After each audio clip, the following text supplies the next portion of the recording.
This week, I made intentional adjustments to my grip and pre-shot routine to encourage a more consistent golf swing. How did those changes impact my progress? Welcome back to Chasing 230. As a reminder, I am after reflecting on my 2025 golf season, which was really my first golf season in quite a while. I listened to The Sweet Spot with John Sherman and Adam Young. If you're not familiar with that, you can find that wherever you do your podcasting at. And one of the things that I come to the conclusion on was I need more distance off the tee. That was really one of the most important areas that I can improve on based on some of the things that I learned here over the last fall and winter. Now, that's not just to outdrive my buddies more often than I do now, although that would be cool too. I really want to increase my driver distance to put myself in scoring position with my shorter irons more often than I do now. That's really the ultimate reason for doing that. So every week, I'm sharing an update as I pursue the 230-yard carry with my driver. And as a reminder of kind of the process, some of the things I'm doing some strength training, some mobility training, and picking up some drills to increase my carry distance. So some things that I worked on this week was really working on my grip. I worked with a grip trainer that a little bit that helped a little bit, but honestly, it was a little bit obnoxious. So I ended up just grabbing golf clubs and I was working my grip and just trying to get it consistent with that. Did do a check with Wade on that. He kind of had to correct me a little bit again back to the tee here. But that and also a pre-shot routine that I found with Molaska Golf. I'll share a link to what he shows for a good practice session that will get you ready for a good pre-shot routine. So you do this in practice, you do it on the course. It's all about routine. So I'm kind of curious to see how that continues to help me in those regards. So I'm working on those things primarily. The biggest thing that we found from my first time meeting with Wade was that I had a pretty strong grip. And that caused me to close the face way too early, which was causing some early extension, which if you follow all the nerdery I just said about the golf swing, that results in casting and ends up being some balls that are going, they weren't like straight pulls or straight hooks or anything like that, but they were definitely drifting that direction. So as I mentioned, I used a grip trainer this week. I watched a couple of videos on the grip and effective practice sessions, primarily from Molaska Golf. I did some drills on intentional setup with kind of some chipping. So I did some chipping like movements, drills with wedges and short irons, and also with my driver. Then I ended the week actually back to the tee, met with Wade. He kind of did some little setup adjustments with me. And then another thing that he introduced was to pause at the top of my backswing. So I think he's kind of trying to get me to slow down a little bit and have a little bit of consistency there. So I'm curious to see how that works this week as well. And then the other thing that we did was we took my driver and set the loft to 9 degrees because my launch angle is really high. So that's one of the ways we're trying to see if we can bring that down. So really, this week, I was a little concerned about the lack of high-speed swings that I was doing during the week because of other things that I was working on. But my hope is that doing some of the foundational things like the grip, the routine, that sort of thing will kind of get me back in the swing, get my backswing, actually, I should say, back in the right place. So I think I'm taking the right steps. I don't know until I see some results, so there's that. Speaking of results, every week, the part of this update, really one of the primary things is to look at where I'm at in relation to targets that I set. So if you remember, my targets were, I set a target for my weight. I wanted to lose roughly 30 pounds. I wanted to be around 195 pounds by May 1st, and I wanted to have a average swing speed with my driver of 95 miles per hour. And the idea behind those was those things, when I set off on this journey originally, would help me get to the 230-yard carry distance. Now, I have learned a few things since then that I'm looking at to try to make sure I keep in mind, to keep in consideration, so I continue working towards that 230-yard carry distance, because that is my ultimate goal. But the swing speed and the strength training that will get my weight down, those things I think are going to help me quite a bit. I just might be working not quite as hard, I guess, if you will, in the swing, in the moment, because of some of the things I'm doing. So I'm very curious to see how some of this translates. So with that in mind, and I'm going to share the slides. I'm doing this kind of post video here. So I'm looking at charts and I'm going to put that up in Zoom. But I'm not doing sharing the screen here. Sorry if I can get that out clearly.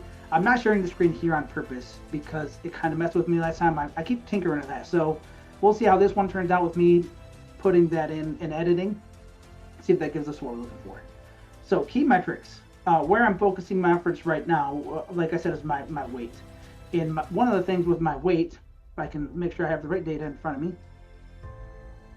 is, so I started off at around 222 pounds is really where I started at the end of the year. I think I was a bit higher than that going into Christmas, that sort of thing.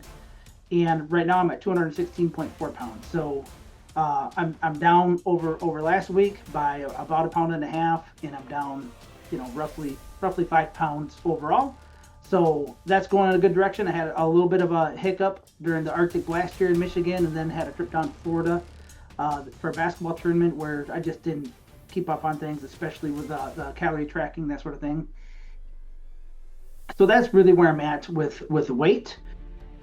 So for the swing speed, as I said earlier, my target swing speed is 95 miles per hour. I started off around 86 on average, and this week I was at 90 miles per hour. Now I've gotten that up as high as 92.8 on the average. This week I didn't do as much swing training, and I wasn't really swinging as hard. I was working on, like I said, some of that kind of more fundamental sort of thing. So I'm curious to see if some of the things I've started working on this week also helps me get that speed back up, but also trying to keep that consistency, trying to keep a straighter drive or a more intentional shape in my driver. So I'll keep you up to date on that. And then the last data point is my carry distance. That is the thing that I'm most interested in. All the other things are what I think I need to do to get my carry distance up. So I believe it was 2 weeks ago, my carry distance average was 213.7 yards. And then it went back down again. Again, I'm working on different things, so I kind of expected some things to go down. This week I got the average back up to 209.2 yards on the carry distance. So I feel like things are going the right direction there. So overall, weight is heading the right direction. My swing speed is a little bit down, but I'm not super concerned about that, like I said, because of some of the things I'm focused on. And the carry distance did improve over last week. So I hope for larger increases this week. However, there's a few things that might impact that. I'll get that in here in a minute, and some challenges this week that I'll have to face. But this week, my focus is going to be on doing some more of the chip shots. I'll try to record a video maybe during one of my sessions here this week on what I mean by the chip shots. It's kind of just going for, just bringing your club up and coming back up and keeping it fairly horizontal. I'm not taking full swings on there and working up to a full swing. So that's kind of one of the things that I'll be doing in that regard, is more as well as taking more full driver swings. So I really want to kind of try to ramp that up a little bit. I don't need to take a ton of swings, but I need to take enough to where I'm getting those swings in and get my body ready for taking those. So I do hope to see closer to 95 mile an hour swing speeds, and it would be great if I could see 215 yards plus maybe on the carry distance this week. That would make me feel good about where I'm at. But regardless of where I'm at, I will keep moving and keep doing this thing. So that's just kind of where I'd like to be. Some challenges this week. We have the end of basketball season really happening this week. We've got a game Tuesday that's about an hour and a half away from where I'm at. And then on Saturday, might have a couple of games, it's a little bit closer to home, but that's probably going to take up a fair amount of the day. Those impact 2 of the days that I plan on doing my swing training. So I'll see what happens there. I'll adapt and adjust the best I can, but might be a little bit of a setback in that regard.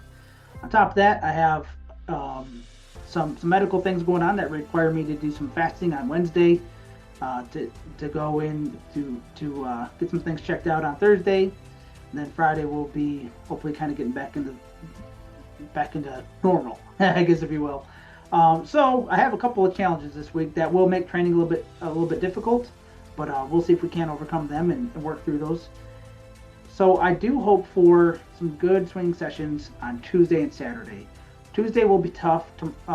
That'll just be a challenge because it's a shorter day and I need to get as much of a good work day in as I can on that day. Saturday I have the basketball tournament, but if I can get up early before we need to leave for that, I should be able to get in a decent session there. So that's what I'm doing. That's what I'm working on. That's my current state, if you will. But I'm curious, what are you working on right now? So if you're in Michigan, practice can be a challenge this time of year. But I'd love to hear what you're working on. If you're working on anything, I've gone up to back to the tee a couple times now, and every time there's been somebody up there, they might just be playing around or they might be practicing. But I see people doing stuff, which I think is cool. I love seeing it. I don't know how many people are thinking about golf year round in colder climates like Michigan. But if you're working on something, do me a favor, leave a comment with what you're working on. Like if it's putting, if you're just putting in your house, I'm just kind of curious, what are people doing right now to work on their game, and why are you working on it? Why is that important to you? Even if you're not working on something, please like the video if you would, and share it with somebody who might be interested in following me along on this chase for 230 yards. And the chase for 230 will hopefully end when I achieve that 230-yard drive and I figure out what's next. I intend to keep going with other things and working on my game, and hopefully be able to keep sharing this on YouTube like I am at the moment. So like, comment, subscribe if you haven't already. I certainly would appreciate it. And if you're working on something in the golf game, leave a comment below. I'd love to hear what you have going on. So that's a wrap for this week. Remember, progress isn't perfect; it's consistent. And I'll see you next week with the next Chasing 230 Yard update.